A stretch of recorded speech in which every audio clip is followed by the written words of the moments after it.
13তম জাতীয় সংসদ নির্বাচনে বাংলাদেশ জাতীয়তাবাদী দল বিএনপির ঐতিহাসিক ও নিরঙ্কুশ বিজয়ে সারা দেশে বইছে আনন্দের জোয়ার।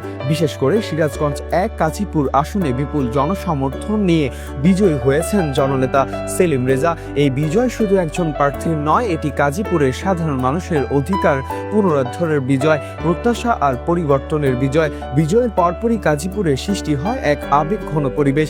মাটি ও মানুষের নেতা সেলিম রেজা এবং তার অনুজ জনপ্রিয় ব্যক্তিত্ব পারভেজ চেয়ারম্যানকে ফুল দিয়ে বরণ করে নেন ছনগাছা ইউনিয়নের উদীয়মান ছাত্রনেতা ও কবি মোহাম্মদ সাইদুল ইসলাম জীবন। দলের এই মহাবিজয়ে ছাত্রনেতা সাইদুল ইসলাম জীবনের ত্যাগ ও অক্লান্ত পরিশ্রম ছিল দৃশ্যমান। তার সাংগঠনিক দক্ষতা ও সাহসিকতার স্বীকৃতি স্বরূপ সাধারণ শিক্ষার্থীরাও তাকে ফুলেল সংবর্ধনা জানান।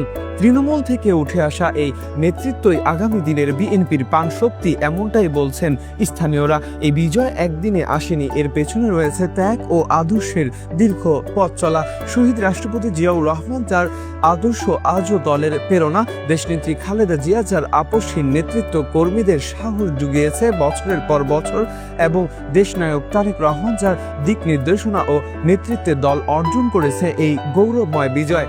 দলীয় নেতাকর্মীরা মহান আল্লাহর দরবারে দোয়া করেছেন যেন দেশ সঠিক ও ন্যায়নিষ্ঠ নেতৃত্বে এগিয়ে যায়।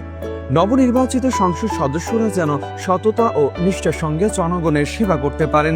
এদিকে উল্লেখযোগ্য বিষয় হলো কবি মোহাম্মদ সাইদুল ইসলাম জীবনের বড় ভাই প্রকৌশলী মোহাম্মদ সেলিম বাদশাহ শুধু তার ছোট ভাইকেই নয়, ছনগাছা ইউনিয়ন বিএনপিকেও সর্বাধিক সহযোগিতা করে আসছেন।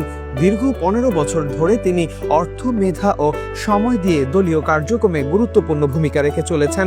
স্থানীয় নেতাকর্মীদের মতে তার এই নিরলস সমর্থন ও অবদান ছনগাছা ইউনিয়নের সংগঠনকে শক্তিশালী করতে বিশেষ ভূমিকা রেখেছে। স্থানীয়দের ভাষ্য, এমন নিবেদিত পরিবার ও তৃণমূলের ত্যাগের উপরই দাঁড়িয়ে গড়ে উঠেছে এই বিজয়ের ভিত্তি। মাহবুবুর রহমান শান্ত, আলোর সমাহার,